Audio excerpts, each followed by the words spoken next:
Now that we've had a little bit of time to digest the Sun Devils win over Washington State this past Saturday, we're going to break down everything that happened, the good, the bad, and hand down some game balls in this edition of the Locked On Sun Devils podcast. You are Locked On Sun Devils, your daily podcast on the Arizona State Sun Devils, part of the Locked On Podcast Network, your team every day.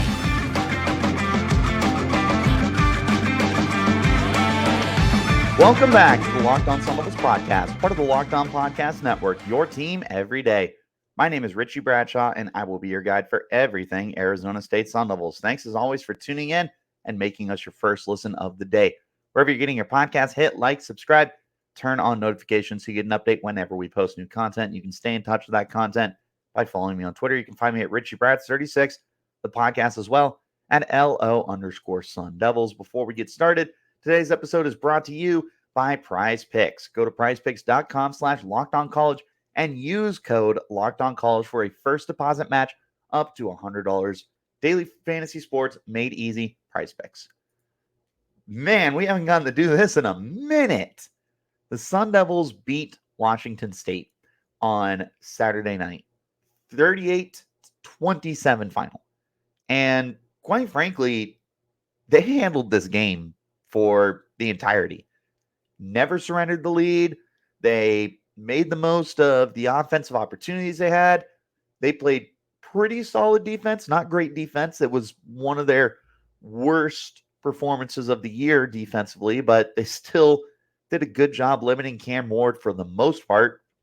Special teams, it's up and down. Like, there was a missed field goal, but there was a made field goal. Like, we'll talk about it. But yeah, it felt good to get back in the win column. Arizona State finally figuring that out, sitting at 2-6 on the year. So if they win out, don't worry, they're still not bowl eligible. Thank you, Ray Anderson, for that.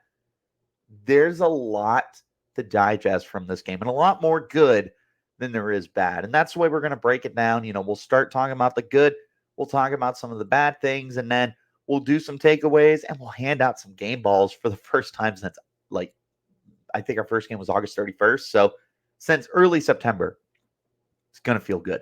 We'll go ahead and start with the good that came out of this game. And quite frankly, it's the run game. Look, I talked about how the run game was so much better than it actually was compared to statistically what you would look, right? The Sun Devils averaging under 4 yards a carry. The Sun Devils averaging, I think it was like 80-something yards per game at the time. Like, people would look at that and they'd be like, wow, Sun Devils' run game is really, really bad. And it's like, no, it's not. It's actually pretty good. It's not completely accurate to what you would expect to see out of this rushing attack.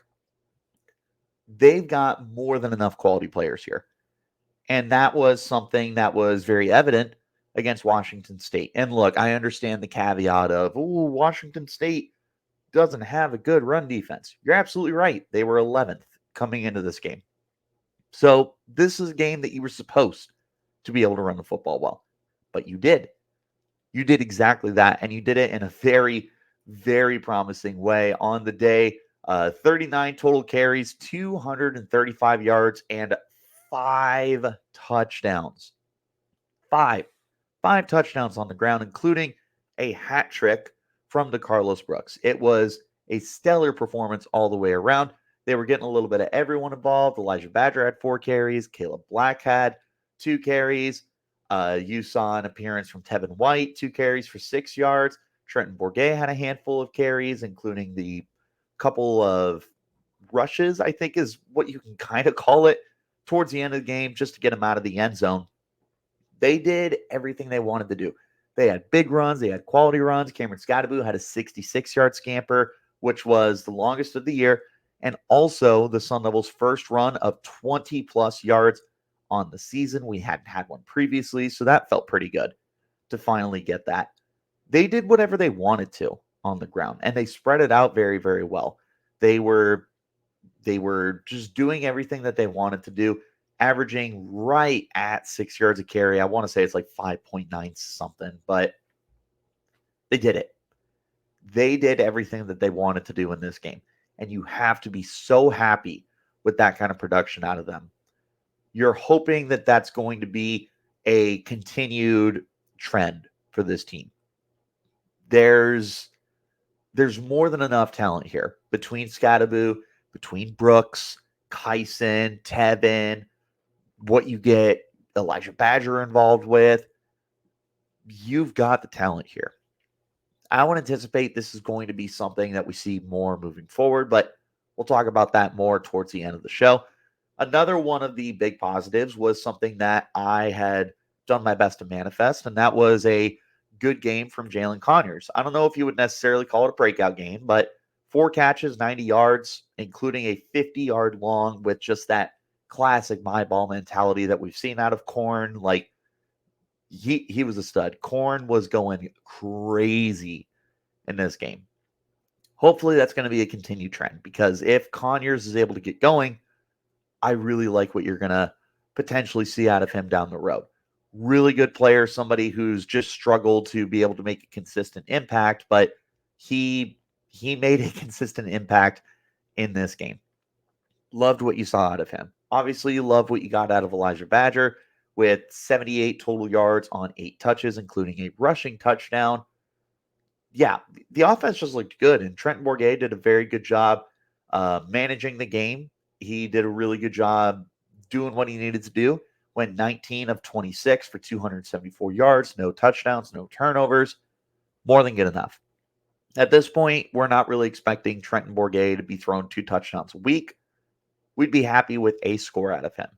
But when he's just facilitating the game, not turning the ball over, and making sure that everything is running smoothly, you have to be happy with that.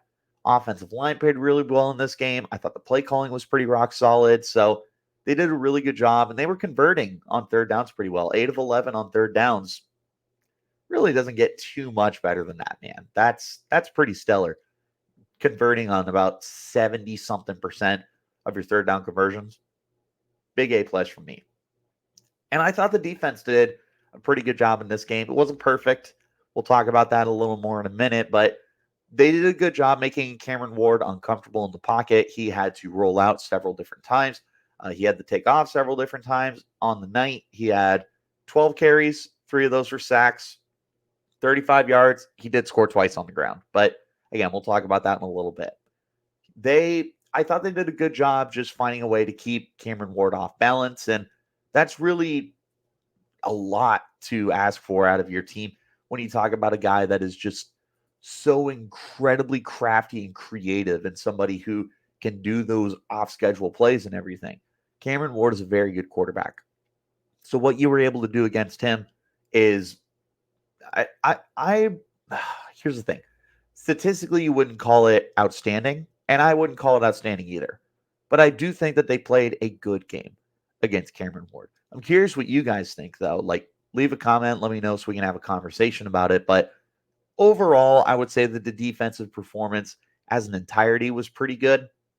This was just a game where there were far more good things to be taken compared to the bad things. It was a game that gave you a lot of hope, and a game that you're going to look back on and say, yeah, this was the moment that we knew they could win football games, that we knew they could win close football games, because we hadn't seen that previously. We didn't win against Washington when it was a close game. We didn't win against USC in a close game. We didn't win against Cal. We didn't win against Colorado. Like, you had a lot of frustrating close losses, but this was the first game that you were able to close the door, slam it shut, and get that win in the win column. And that is so beyond important for your team to be able to continue building upon that kind of momentum moving forward. This is a good win for the team. I'm really happy. And like I said, I think there was a lot of good to be taken from this win. Got to talk to you guys about our friends over at Athletic Brewing, because it's time for them to give you the game changer of the week. Because a lot like Elijah Badger and what he does at the receiver position, Athletic Brewing has changed the non-alcoholic beer game. They make non-alcoholic beers that taste good. Look, you watch Elijah Badger play, you see number 2, and there's a lot of things you see in common. He catches the ball really well. He makes plays once the ball is in his hand, and he finds his way into the end zone one way or another. Similar to how Elijah Badger is changing the way that the Sun Devils play football, Athletic Brewing is changing the non-alcoholic beer game. Their brews are great tasting and award-winning and beat out full-strength beers in global competitions with over 50 styles of craft non-alcoholic beers, including IPAs, Goldens, Sours, and more. And they constantly have limited edition experimental types to add to their variety. They're fit for all times. And of course, there's no hangovers ever.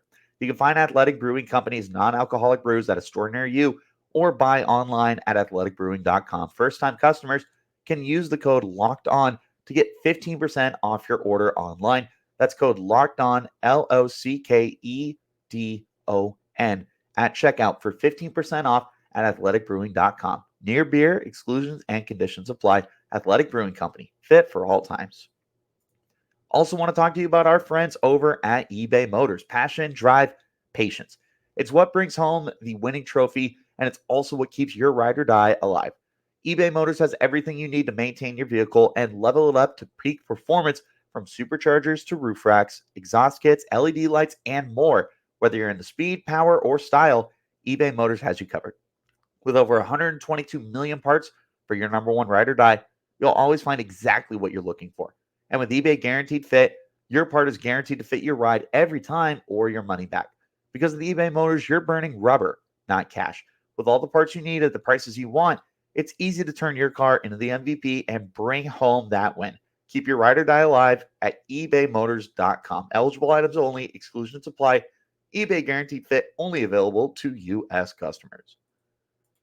Thanks as always, guys, for tuning in. Wherever you get those podcasts, hit like, subscribe, turn on notifications so you get an update whenever we post new content. And I also got to recommend you guys to the Locked On College Football Kickoff Live every Friday.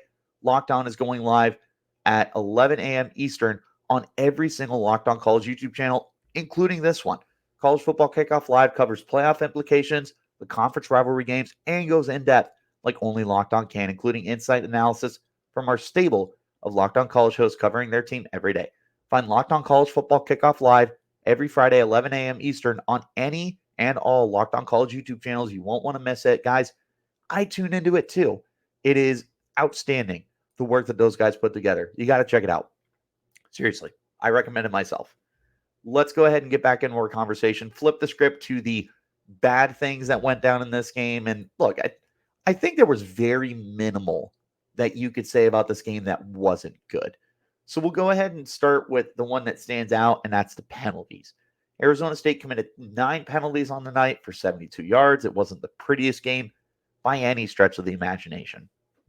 For what it's worth, Pac-12 officiating was just awful in that game. At the end of the first half, you had Jalen Conyers catch a pass. They ruled him down. Initially, they ruled it a catch and fumble that was recovered by ASU. Then they ruled him down. Then they had to review that it was a catch. Then they had to figure out where they were going to spot the ball, and they had to decide if it was going to be a running clock. And it was just a disaster. Thankfully, Arizona State was able to get what they needed out of that and then move forward from there.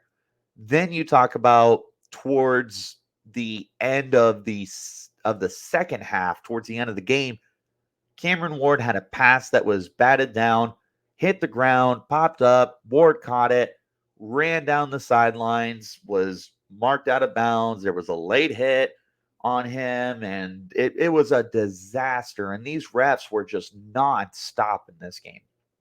Absolutely miserable. We talk about how bad Pac-12 officiating is every week because it is miserably bad. But this was one of the biggest examples of just how terrible they can be at their jobs. It was so dreadfully bad. But even still, committing 9 penalties, no matter how good or bad they are, is still committing 9 penalties. 72 yards is almost the length of the football field. You're putting Washington State in a position where they might be able to mount a comeback in this game. So you need to find a way to play cleaner football. This isn't necessarily a team that's undisciplined like we saw in the Herm Edwards era. They're playing pretty good football.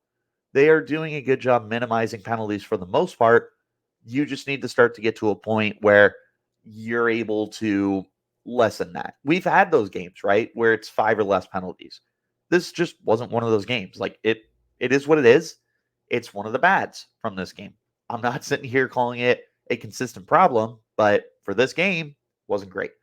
One of the other things that I kind of want to talk about is Cameron Ward. Like, he had a solid day. I think the Sun Devils did a good job maintaining for the most part. If you wanted to nitpick, they got to find a way to finish those sacks. Like, they kept Ward so off balance in that game, but they only brought him down 3 times. And there was a handful of others that could have gone down as a sack. Deshaun Mallory had a play that was wiped out by a holding penalty on Ro Torrance. So they should have had 4 sacks. I feel like they should have had more than that. But again, it's a testament to how good Cameron Ward is. Like, you can't just beat down on this defense because they weren't able to bring down one of the most elusive quarterbacks in the conference. Like, it is what it is. It truly is nitpicking, in my opinion. The 3 touchdowns you allowed to him, that sucks. 2 of them were runs. That also sucks. You got to find that quarterback contain a little bit more to keep Ward out of the end zone as a runner. Because if you're doing the job through the air, you need to at the same time maintain it on the ground. Washington State was just not a very good running team in general, but they ran the ball very, very well in this game, well over 4 yards per carry. And that's with Cameron Ward being sacked 3 times. Like, 21 carries, 88 yards for them.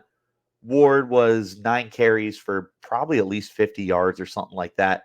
Nakia Watson, their leading runner, 7 carries, 30 yards. They didn't run the ball a lot, but when they did find decent success. Again, I feel like I nitpick with that kind of stuff. The one thing that is important, the turnovers. We got 4 of them last week, didn't get any this week. Look, man, it's so important to be able to force turnovers on a consistent basis. You're going to have weeks where you don't get any, for sure. But the Sun Devils have only had 2 games with turnovers this year. And the first game against USC was a botched snap. So you had 4 last week against Washington.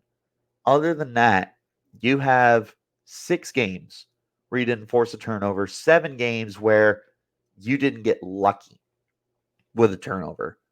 That's got to change, man. You've got the players to do it. You need to start getting that figured out, especially with 2/3 of the season gone. You have 4 games left. Got to find a way to get those turnovers, interceptions, strip sacks, whatever it is. It's one of the reasons why they haven't been able to win those close games. You get a turnover against Cal, I think you win that game. You get a turnover against Colorado, you win that game. You get a turnover against, well, you almost beat Washington. If you could find a way to get a turnover against Oklahoma State, I think you might have won that game too. These close games come down to so many tiny little factors, but not forcing those turnovers has been a massive, massive factor for the team. I've tried not to talk about it every week because I don't want to feed a fed horse here. But that is the situation that you find yourself in.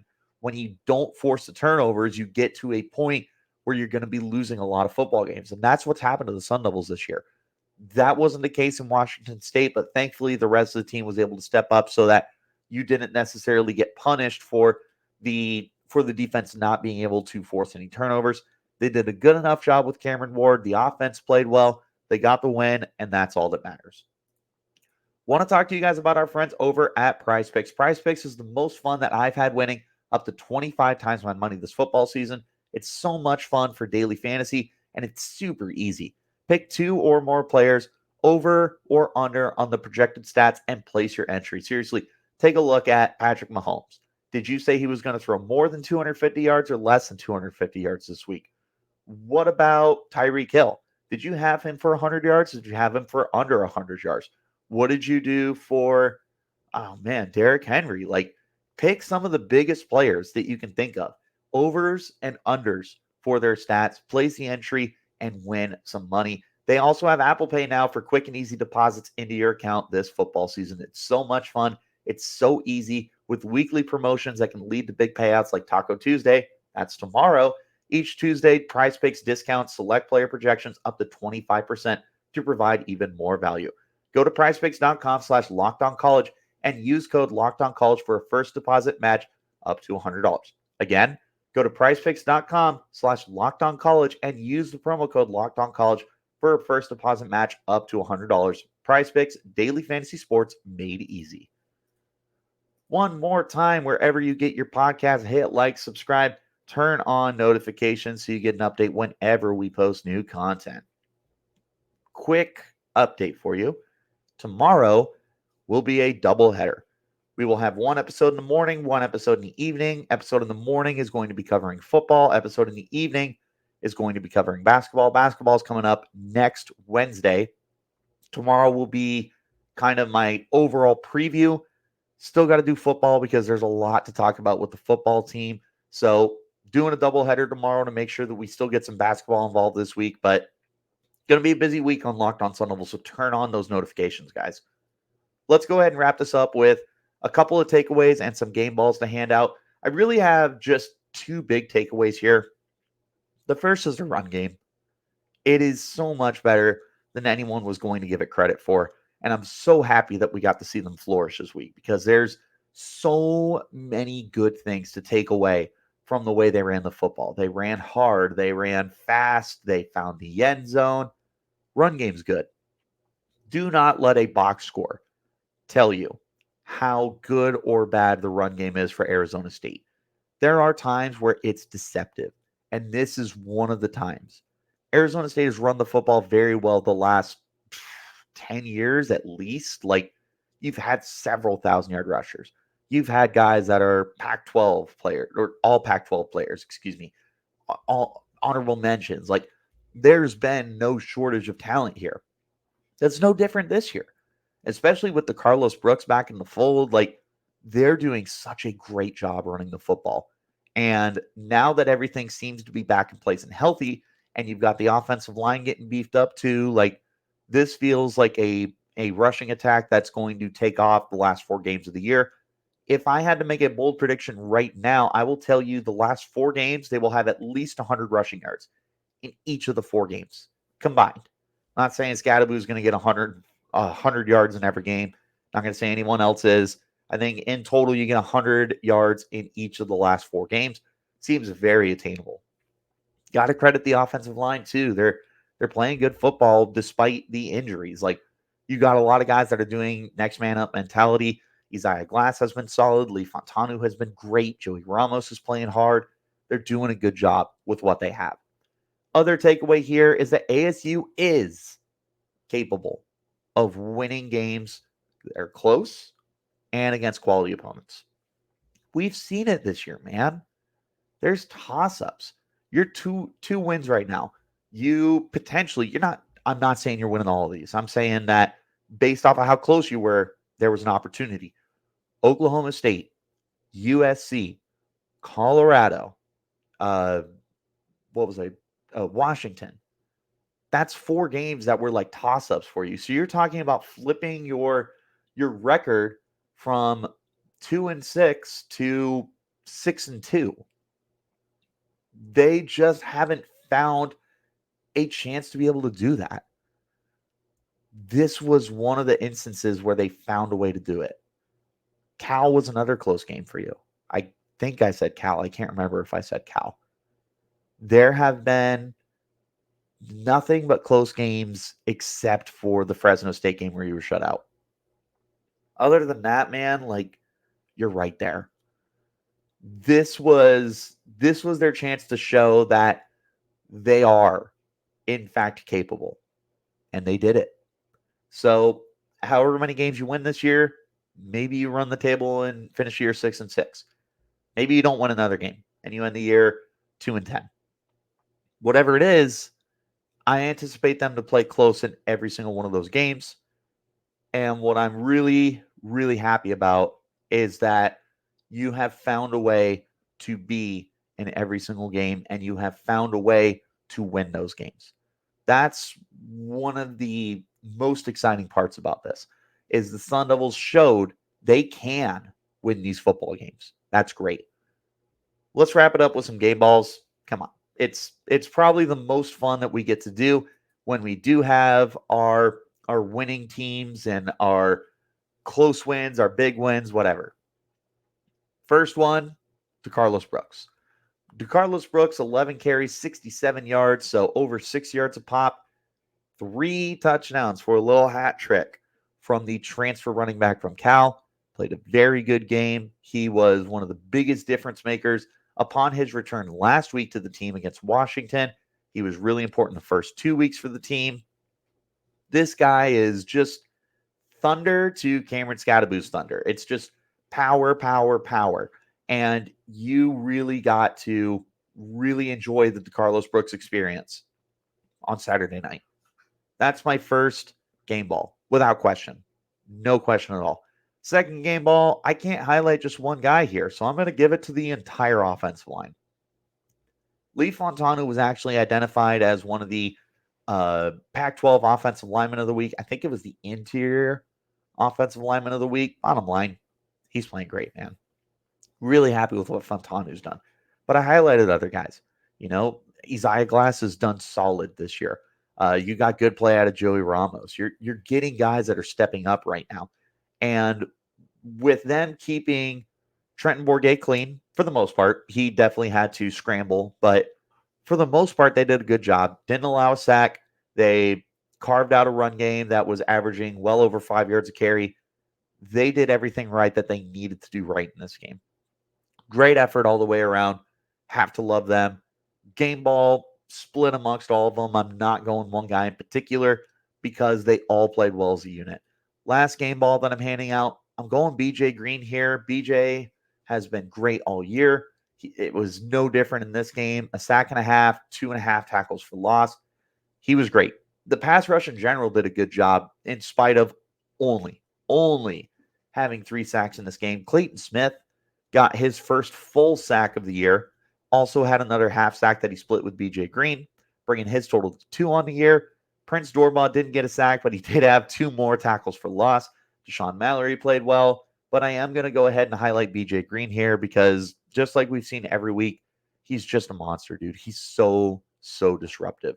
I was talking with one of my buddies about this. I'm going to throw it out to you guys, and I want to know what you think. This comparison is definitely a lot more to do with the physique of BJ Green, but Melvin Ingram. Let me know what you guys think about that. I don't know how I feel about it, but it crossed my mind the other day, and I didn't hate it. Let me know what you guys think. Who are you giving game balls out to? How did you think we performed in this game? Do you think we're going to win another game? Let me know in the comments. You can hit me up on Twitter as well. You can find me at Richie Bradshaw36 and the podcast at LO_Sun Devils. But as always, guys, thanks for tuning in. Wherever you get your podcast, hit like, subscribe, turn on those notifications so you get an update whenever we post new content. Again, we're doing 2 episodes tomorrow. Football in the morning, basketball in the afternoon/evening. I will see you guys then. Until then, you keep it locked right here on Locked